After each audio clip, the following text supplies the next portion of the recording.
Regresamos. Noticias todo el tiempo. La opinión de... Muchas gracias por continuar con nosotros aquí en Noticias todo el tiempo. Oiga, más adelante le tendré una entrevista con Luis Ernesto Derbez aquí en Noticias todo el tiempo. Y me da mucho gusto saludar a Julio Capuán, especialista en comercio exterior y negocios internacionales. Julio, ¿cómo estás? Bien, buenas noches, Bernardo. Pues aquí, puntual a la cita. Puntual a la cita. Bueno, pues Tratado de Asociación Transpacífico. Así es. Vamos a tratar justamente este tema que es muy interesante. Ya lo habíamos platicado el mes pasado, en este sentido de Asia-Pacífico, pero hoy se vuelve nuevamente relevante. Estos temas están surgiendo otra vez. ¿Por qué? Hace 2 días, aproximadamente 2-3 días, termina la reunión de APEC en Hanoi. Y esto vuelve a reavivar nuevamente y vuelve a abrir el panorama para el TPP. El famoso TPP que causó tanta controversia al momento en el que Estados Unidos decide salirse a la entrada del presidente Trump. Pero más allá del hecho de la salida de Estados Unidos, lo que se presenta es cómo es que va a hacer nuevamente que estas economías, sobre todo de esa región, y nosotros podamos interactuar de una manera en donde tengamos un libre comercio, un flujo comercial libre, sin la presencia de Estados Unidos. Esto vuelve a tomar nuevamente vigencia, porque nuestro secretario empieza también en esta nueva asociación con Japón, y precisamente se le empieza a denominar ahora el famoso TPP 11. Ya no es el TPP solamente, porque eran 12 miembros a la salida de Estados Unidos, se quedan 11. ¿Y qué sucede? Bueno, quien está liderando en este momento el TPP 11 es Japón, por supuesto, que es de los más grandes exportadores dentro del bloque. En la reunión lo que sucede es que empieza a descubrirse que sí se puede y efectivamente se debe empezar este tipo de negociaciones sin Estados Unidos, porque tenemos muchísima actividad comercial con Asia-Pacífico que no puede ser echada por la borda.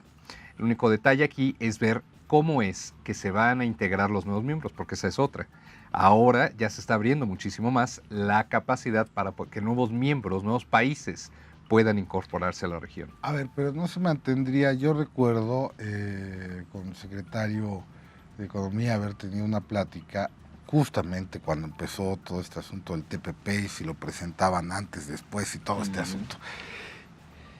Y él mencionaba una cosa que me quedó muy grabada, el hecho de que México era oportuno entrar en este momento por ser, digamos, fundador del tratado y que hay reglas para que los participantes, digamos, que quieran ingresar al tratado, tengan que hacer una negociación, en este caso, con los 11 países integrantes para poner algunos puntos sobre las IES, ¿no? ¿Esto prevalece, digamos, en el acuerdo? En todo acuerdo, en todo tratado y acuerdo a nivel internacional, siempre va a prevalecer. Los socios fundadores son los que tienen privilegios, siempre. Pero, aún así, hay algo muy interesante. Si vemos, por ejemplo, la lista de socios que están en espera de los países que están en espera para entrar al TPP, tenemos, por ejemplo, Argentina, con quien actualmente se acaba de tener una relación muy buena con Estados Unidos, y en donde existe esta relación bilateral. Está, por ejemplo, también China, cosa interesante, porque aun cuando no es país miembro, obviamente, porque todo el bloque lo que está intentando es justamente contrarrestar este poder que ha alcanzado China. China es uno de los que se encuentra justamente ahí. Hong Kong. Estos miembros nuevos tendrían otras condicionantes, pero aún así, por ejemplo, se deja la puerta abierta incluso para el mismo Estados Unidos. Una declaración que se hace es justamente esa. Se pide que se deje abierto ese espacio para que en un futuro Estados Unidos pudiera reingresar.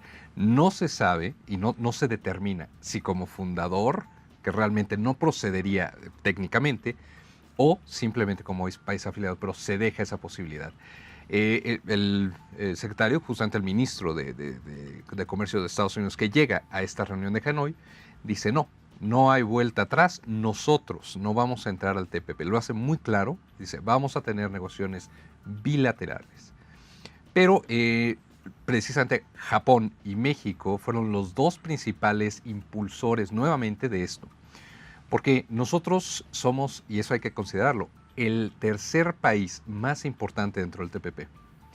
Los 4 que sostendrían actualmente esos miembros, los 4 países más importantes por orden, sería Japón, con más de 600 mil millones de dólares en exportaciones, Canadá, México, y después, bueno, ya viene una lista muy amplia. Pero ¿qué es lo que sucede? Nosotros 3, lo que es Japón, Canadá y México, tenemos la gran ventaja de tener un porcentaje mayor, un porcentual mayor, precisamente para, sobre todo lo que tiene que ver con la toma de decisiones al momento de cambiar las reglas.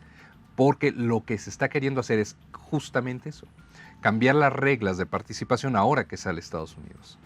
¿Cómo? No se sabe todavía. La única intención es que antes de la siguiente reunión del APEC en noviembre de este año, ya exista una declaratoria, una definición sobre el TPP-11 y ya esté listo para echarse a andar.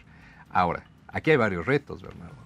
El primero es nosotros en México vamos a tener elecciones en algún tiempo. Esto también puede afectar. Lo que se intenta justamente, lo que está intentando el gobierno actualmente, es justamente que todo esto llegue antes de que haya un cambio presidencial. Y también, a su vez, bueno, existen otros socios que van a estar teniendo cambios importantes a nivel político.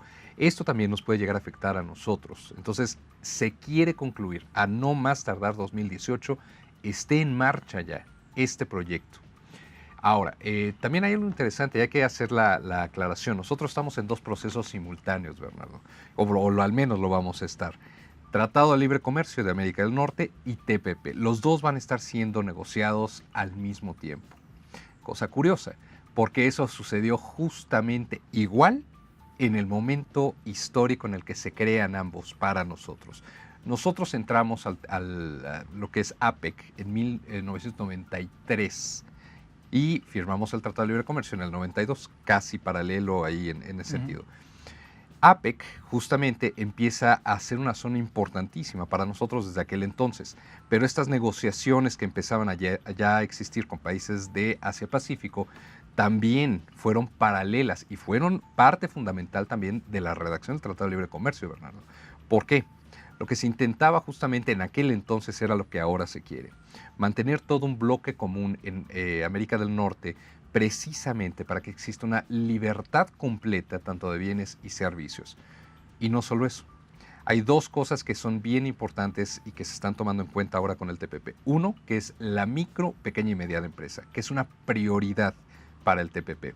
Y 2, se están catalogando dentro de los 30 capítulos del TPP actividades de tecnología de la información, cosa que no está regulada, digamos, dentro de lo que es un Tratado de Libre Comercio de América del Norte, como debe de ser. También cuestiones de actividad con instituciones gubernamentales y dependientes del gobierno.